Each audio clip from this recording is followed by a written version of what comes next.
I want to bring my wife in because I think she's broken. I'm really intrigued because one, a man is initiating this. And Yes. second, I want to know what he means by his wife's broken. And they came to my office and they sat down. And this lady that he was married to, like I know that women have more words to work with every day than men do, but like this lady was a superstar. She like is in the top 2% of women who can talk. So he looked at her and went, "Go ahead." And she started talking, like on cue, she just started talking. And while she's talking, he looks at me and says, "She does this all the time. Like I think something's wrong with her, like something's broken with her." Oh man.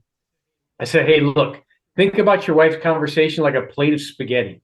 There's a bunch of noodles on the plate, and she has to go through and touch every noodle on the plate until she's done with this conversation. So just let her go from subject to subject to subject because every one of those noodles touch each other. So she can seamlessly move from one subject to another to another. And just let her roll through her plate of spaghetti." And he went, "Okay." And he just sat back and listened to her. And she talked for 55 minutes.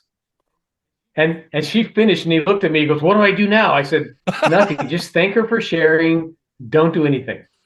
So he did, and she sat back in her chair and she went, "Wow, I feel better right now than I have in a long time. So if I'm like spaghetti, what's he like?" Our mind Oh, looks like the top of a waffle. yeah. There's a bunch of boxes. All those boxes are separated from one another by walls. And the way we as men operate is the first issue in life goes in the first box, second box goes in the second box, third box goes in the third. We do one box at a time in one box only. So like when your husband's at work, he is at work. And when your husband is in the yard doing yard work, he is in the yard doing yard work, one subject at a time. So then I looked at this guy and I said, "Now it's your turn to talk today. Is there a subject you want to bring up?" And he said, "Yeah, there is." So I told the wife, "You cannot change subjects.